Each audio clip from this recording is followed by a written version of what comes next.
En este video les vamos a hablar sobre la primera semana del desarrollo humano, la gametogénesis. La gametogénesis es el proceso mediante el cual se forman y se desarrollan las células germinativas, o también llamadas gametos, los ovocitos y los espermatozoides. En este proceso participan el citoplasma y los cromosomas, preparando así a las células germinativas para la fecundación. En la gametogénesis, el número de cromosomas se reduce hasta la mitad y se modifica la forma de sus células. Un cromosoma se define por la presencia de un centrómero, que es la parte constreñida existente en el propio cromosoma. Los espermatozoides y los ovocitos, que son los gametos masculinos y femeninos, respectivamente, son células sexuales altamente especializadas.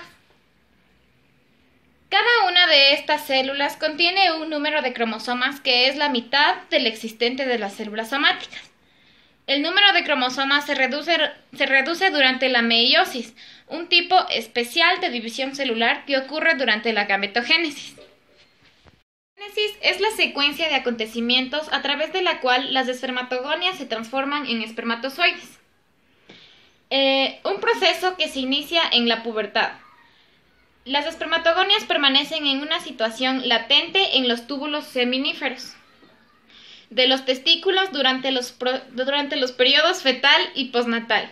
Después su número aumenta durante la pubertad.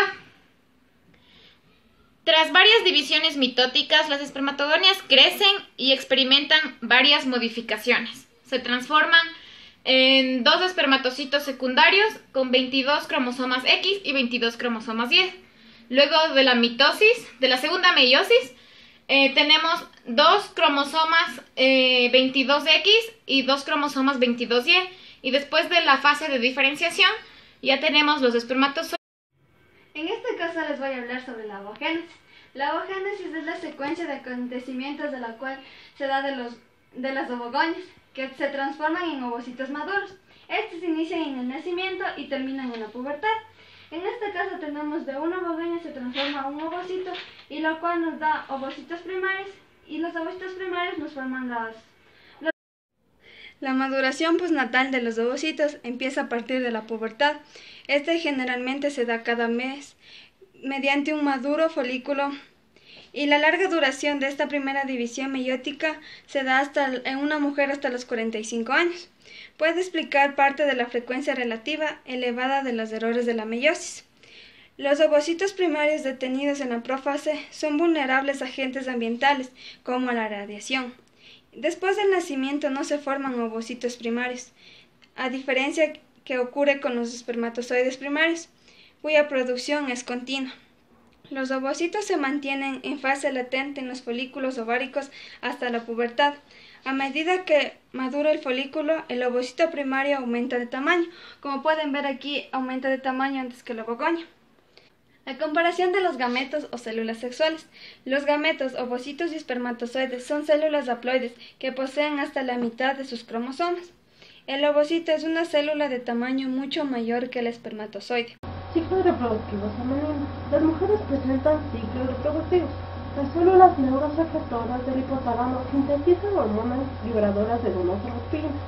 Las hormonas que actúan en los ovarios son las siguientes. La hormona folículo estimulante, que ayuda al desarrollo de los folículos ováricos y la producción de estrógeno. La hormona luteinizante estimula la producción de progesterona. Estas hormonas ayudan al crecimiento de folículos ováricos. La hormona folículo estimulante y la luteinizante produce cambios cíclicos en los ovarios, el desarrollo de los folículos, la ovulación, el desarrollo del reproductivo. La hormona folículo estimulante induce el crecimiento de varios folículos primordiales con la aparición de 5 a 12 folículos primarios. A medida que el folículo primario aumenta de tamaño, forma una cápsula teca folicular. Se diferencian dos capas, una capa vascular y una capa glandular interna. Las células de la teca producen un factor angiogénico. Las células foliculares dan lugar a la aparición de una capa estratificada alrededor del ovocito. El ovocito muestra una localización excéntrica en su interior. El antro contiene el líquido folicular. Ovulación. Los óvulos se almacenan en los ovarios durante la primera fase del ciclo menstrual. Uno de los ovarios crece y se madura. A medida que se acerca la ovulación, el cuerpo segrega grandes cantidades de la hormona estrógeno, que provoca que el endometrio se haga más denso y que ayude a crear un entorno adecuado para el esperma. Estos altos niveles de estrógeno provocan el aumento de una hormona llamada luteinizante, que sus siglas son LH. El aumento de la hormona provoca la liberación del óvulo maduro del ovario. Esto llamamos ovulación. El ciclo menstrual es el periodo en el cual el ovocito va a madurar y va a experimentar una ovulación.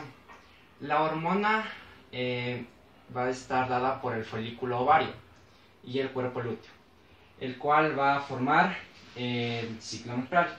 Aquí vamos a encontrar diferentes fases. También encontramos la fase proliferativa, la cual va a durar 9 días, con un crecimiento de los folículos ováricos y también por el grosor del endometrio, que se va a duplicar o triplicar, y un aumento del contenido del agua. También encontramos la fase luténica, la cual va a durar 13 días y se va a dar por el crecimiento del cuerpo lúteo. La progesterona va a estar producida en él y el cual va a estimular el epitelio glandular. También encontramos la fase isquemática, la cual es cuando el ovocito disminuye la parte fecundada y también la parte menstrual. Se debe a la disminución de hormonas, principalmente la progesterona, y este va a durar de 3 a 5 días. Y finalmente encontramos la fase del embarazo, en la cual va a desaparecer los ciclos menstruales y el endometrio inicia la fase del embarazo. Finalizando la gestación, va a durar los ciclos menstruales. El ovocito secundario es expulsado del folículo ovárico durante la ovulación y el de aquí va a ser acompañado del líquido folicular. Este ovocito va a alcanzar la ampolla de la trompa debido principalmente a los movimientos peristálticos de la pared tubaria, que es caracterizada por fase alternativa de contracción y relajación. De esta manera el ovocito va a alcanzar el útero.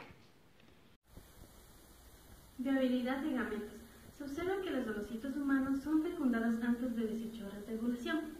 La mayor parte de los espermatozoides no sobreviven más de 48 horas. Se acumulan en el cervix uterino, facilitando la liberación hacia las trampas uterinas. Es posible congelar y almacenar los espermatozoides y los ovocitos durante muchos años y se pueden utilizar para la fecundación in vitro. La fecundación se inicia con el contacto de un espermatozoide y el ovocito. Se restablece el número diploide normal de cromosomas, 46, a través de una mezcla de cromosomas maternos y paternos. Los defectos de cualquier fase pueden dar lugar a la muerte del cigoto. Fases de la fecundación es el paso de un espermatozoide a través de la corona radiana. También es la penetración de la zona pelúcida, la fusión de las membranas celulares del ovocito y el espermatozoide para finalizar con la segunda división meiótica del ovocito. Segmentación del cigoto. Es la aparición de las divisiones meióticas repetidas en el cigoto, incrementando el número de blastómeros. La segmentación tiene lugar mientras el cigoto atraviesa la trompa uterina. Durante la segmentación del cigoto, permanece en el interior la zona pelúcida. Se inicia 30 horas después de la fecundación. Se produce una tras otra, conformando blastómeros más pequeños. Los blastómeros se alinean entre sí, formando una masa redondeada de compactación. Cuando se han formado entre 2 y 32 blastómeros, se les denomina mórula. 3 días después se introduce en el útero. Formación del blastocisto. Inicia la entrada de la mórula al útero. Cuando este está lleno de líquido, forma lo que es el blastocele.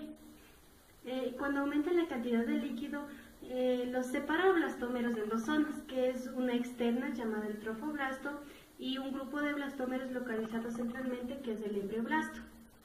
Durante esta fase de desarrollo, el embrioblasto se proyecta en el blastocele y el trofoblasto forma la pared del blastocisto.